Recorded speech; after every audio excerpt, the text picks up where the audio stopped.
At a wedding we attended, my wife danced with her male best friend all night while ignoring me. When someone asked if she was married, she said, "Not really. It doesn't count when he's boring." They laughed. I just watched. The next morning, she woke up alone. So my marriage ended last Saturday night. There was no big fight, no yelling, no plates being thrown. It ended with a laugh. Her laugh. A fake, nasty little sound in a fancy hotel ballroom that told me everything I needed to know. Let's back up. I'm Tom. My wife, well, ex-wife now I guess, is Olivia. We were married for 4 years. On the surface, things probably looked fine. Good house, nice cars, the whole deal. But underneath, the foundation was shot. I've known it for about a year. I'm a pretty observant guy. I notice things. And what I noticed was Ben. Ben is her male best friend, her brother. For the first few years, I tried to be the cool, trusting husband. I told myself that their history was just that, history. But in the last year, after we got married, something changed in her. The sense of entitlement grew, and her respect for me seemed to shrink in direct proportion. The red flags went from small, fluttering things in the distance to giant, flapping banners right in my face. It was the constant texting. The phone angled away from me whenever he messaged. It was the way she'd bring him up in every conversation, comparing my choices to what Ben would have done. The moment I knew I had to start planning my exit was about 8 months ago. We were planning a trip for our anniversary. I had spent weeks researching a quiet cabin in the mountains, the kind of peaceful getaway I knew we both used to love. When I showed her the pictures, she seemed underwhelmed. The next day, she came to me with a new plan. Ben was saying we should go to that new resort on the coast instead. It's supposed to be amazing. It wasn't a suggestion. It was a decision she had already made with him. My plans were irrelevant. We went to the resort. I spent 4 days watching her text him pictures of the view. That's when I realized I wasn't being a cool husband. I was being a placeholder, a provider, the boring, reliable infrastructure for the exciting life she was living with other people. So I stopped being a doormat. I just did it quietly. I'm not the type to make big, dramatic scenes. That's her arena. I'm a planner. I started making preparations. The first call was to a lawyer, a sharp guy my friend recommended. I had a 90-minute consultation just to understand my rights and liabilities. The house was in my name, bought and paid for before I met her. That was the most important thing. He advised me on how to protect my other assets. The next day, I started moving my money. I opened a new set of bank accounts at a different bank.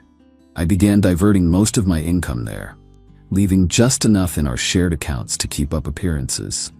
I was building an escape route, brick by brick. I knew I was going to need it. I just didn't know when. The wedding last Saturday was the final straw. It was for her friend from college. A huge, expensive party. Olivia was in heaven. She loves a crowd, an audience. She had bought a new dress for the occasion, one that she casually mentioned was a bit pricey, and put on our joint card. She spent the entire night attached to Ben's arm, laughing loudly, making a spectacle of themselves on the dance floor. She basically ignored me, and I let her. I wasn't there to fight for her attention. I was there to observe, to gather the final pieces of data I needed. I had a feeling the night was going to be important. Around 10, I was standing near the bar, talking to the groom's uncle. She was with Ben and a few other people I didn't know. I saw some woman point at Olivia's wedding ring and ask if she and Ben were married. Instead of just saying no and pointing to her actual husband standing 20 feet away, Olivia put on a show. She laughed this high, fake laugh and said, "Oh, I'm married, but not to Ben, unfortunately." Then she leaned in, all conspiratorial, and said, "Not really anyway. It doesn't count when he's boring." The group laughed, a polite but definitely condescending laugh. And that was it. No anger, no big explosion in my chest. Just a quiet, cold feeling of absolute certainty. It was the confirmation I had been waiting for. This wasn't a marriage, it was a joke, and I was the punchline. I didn't say a word, I just gave her a little nod from across the room. A nod that she probably interpreted as me being attentive. But it wasn't. It was a nod of acknowledgement, a final message received. I turned around, walked out of that ballroom without looking back, and went up to our hotel room. The party was over. My marriage was over. It was time to execute the plan. Update 1. The first thing I did in that hotel room was take off my wedding ring. I set it on the dresser and just looked at it for a minute. It felt like taking off a costume. Then I packed my bag. Every movement was calm, deliberate. I wasn't acting on emotion. I was following a procedure I had been mentally rehearsing for months. I was a man executing a plan, nothing more. I checked out of the hotel, got my car, and drove home. No music, just silence. The 40-minute drive was the most peaceful I had felt in a long time. The mental weight of pretending, of swallowing the constant low-grade disrespect, was finally gone. I got to the house around 11:30. My house. The first thing on my checklist was to secure the property. I walked straight to the smart home control panel in the kitchen. I went into the user settings and found her profile. 2 clicks. Deleted. Her access code was gone. Her key fob was deactivated. I went to the garage and manually changed the entry code. In the space of about 5 minutes, she was a stranger to my home, physically locked out. Next, I cut off the money. I sat down at my desk and logged into our joint bank account. It was the account I kept funded for her monthly spending, her car payment, her shopping, her lunches with friends. The balance was a few $1,000s. I transferred every penny to my personal account. Then I logged into my main credit card account. She had a supplementary card that she used as her own personal expense account. I went through the recent charges, the dress for the wedding, a spa day with Ben's sister, a new set of luggage for a girls' trip she was planning. I reported her card as stolen. The account was frozen instantly. The financial support system was gone. Then came the hard part. Her stuff. All of it. I had a huge stack of new flat-packed moving boxes in the garage that I'd bought for this exact purpose. I spent the next 3 hours systematically erasing her from my home. I wasn't angry or sad. I felt a strange sense of detachment, like I was an estate manager clearing out the belongings of a person who had moved on. I cleared out her massive walk-in closet, her side of the bathroom vanity, her home office space, every piece of clothing, every shoe, every bottle of expensive junk. I was systematic. I sealed each box with tape and stacked it neatly in the garage. The house started to feel like mine again. It was quiet. It was orderly. At 3 a.m., I sent a 2-word email to my lawyer. File it. Then I went to bed and slept soundly for the first time in a year. The calls started the next morning. First, a cheerful, oblivious one from the hotel. She thought I'd left for work. An hour later, an angry, confused one. Her card was declined when she tried to pay for her and Ben's room service breakfast. An hour after that, pure panic. She was on the front porch and her key wasn't working. I decided to answer that one. Tom, what is going on? I'm locked out, she screamed. I know, I said. What do you mean, you know? This isn't funny. Let me in. No, I said, my voice completely flat. I heard what you said last night, Olivia. I heard you tell everyone your marriage doesn't count because I'm boring. So consider this me making your life a little more exciting. You're free now. You don't have a boring husband anymore. And you don't have his boring house either. She started denying it, of course. It was a joke. I was being crazy. I had misunderstood. It doesn't matter, I said. It's done. All your things are in 42 boxes in the garage. A moving company is coming tomorrow to take them to a storage unit. I paid for 3 months. I'll text you the info when it's done. The bank account is empty. The credit card is canceled. The divorce papers will be served on Monday. We're finished. I could hear Ben in the background, telling her I was bluffing, telling her I was just being dramatic. He had driven her home, her knight in shining armor. You can't do this, she cried. I already did, I said. Have a nice life. I hung up and blocked both their numbers. Phase 1 was complete. Update 2. Of course, they didn't just accept it. People like Olivia and Ben never face consequences quietly. They have to create a narrative where they are the victims. For a few hours, they just lingered. My security camera caught them trying the doors, Ben posturing and trying to look tough for the camera.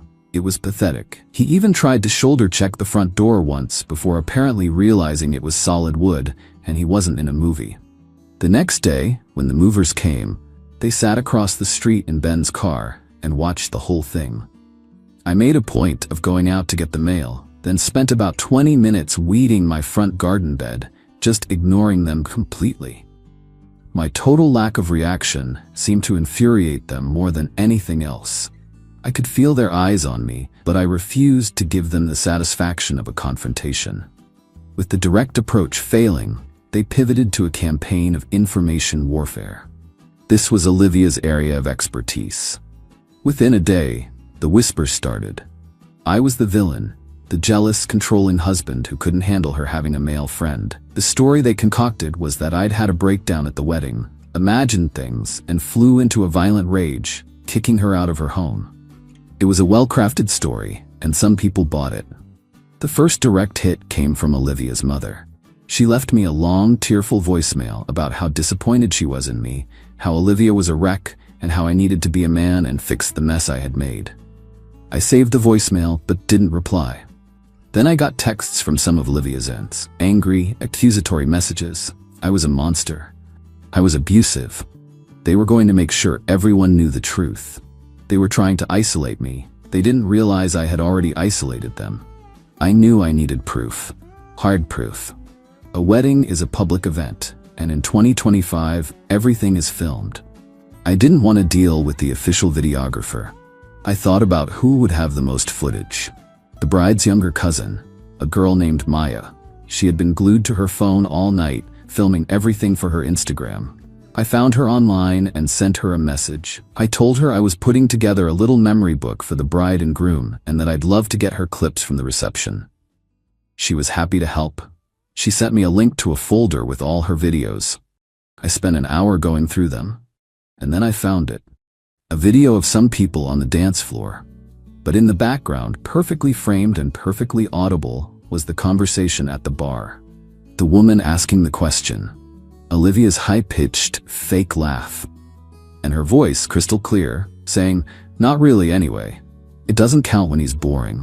It was my silver bullet. I clipped the video. Just that 10-second piece. I wasn't going to post it for the world to see. That wasn't the plan. The plan was surgical. I sent a group text. The recipients were a very specific list of people. The bride and groom, Olivia's parents, her sister, and Ben's long-term girlfriend, Emily. I had her number from a dinner party. The text was short. "I know you've all been hearing a lot of stories. I just want the truth to be clear. This is a clip from the wedding on Saturday. The audio is what's important. This is why my marriage is over." I attached the video and hit send. Then I put my phone on silent and went for a long walk. Final update. It's been 6 months. The divorce is final. My lawyer said it was one of the quickest he'd ever seen. A video of your wife publicly renouncing your marriage tends to remove all her bargaining power. The video didn't just end my marriage, it ended their whole world. The bride and groom were furious with Olivia for creating such a toxic drama at their wedding and cut her off completely. They even sent me a separate apology, which was a classy move. Her parents were the real tea. They are obsessed with their public image, and the video of their daughter behaving so crassly was the ultimate humiliation. The story I heard was that they confronted her with the video, and when she couldn't deny it, they completely withdrew their support, both emotional and financial. The lawyer she had hired on their dime was promptly fired. She was told to get a job and stand on her own 2 feet for the first time in her life. Ben got the worst of it. His girlfriend, Emily, was a firestorm. She didn't just dump him, she went public. She posted the video clip on her own social media, tagging both of them. She wrote a long post about the years of lies and disrespect. She torched them. The story went viral in our social circle. Their smear campaign against me was instantly forgotten, replaced by a public shaming of them. I also heard from a friend that Emily's father, who's a prominent local businessman, made a few calls. Ben's sales career, which relied heavily on reputation and networking, is now in shambles. Olivia's life, from what I've pieced together, has completely imploded. She has no money, her parents are barely speaking to her, and her friends have scattered. Ben, now a social outcast, wants nothing to do with her. She had to get a job as a waitress to support herself. She's living in a small apartment with 3 roommates. The exciting life she thought she was entitled to is gone. I sold the house. I wanted a fresh start. I bought a smaller place, a condo downtown with a great view. It's my space. It's quiet. But the best revenge wasn't kicking her out. It was simply showing people the truth. She and Ben built their entire relationship on a foundation of lies and disrespect. All I did was hold up a mirror. They couldn't stand the reflection. She called me boring. Maybe I am. But my life is stable. It's honest. It's peaceful. Her life, the one she chose, is a chaotic mess. She woke up alone in that hotel room, but the truth is, she'd been alone in our marriage for a long time. I just finally made it official.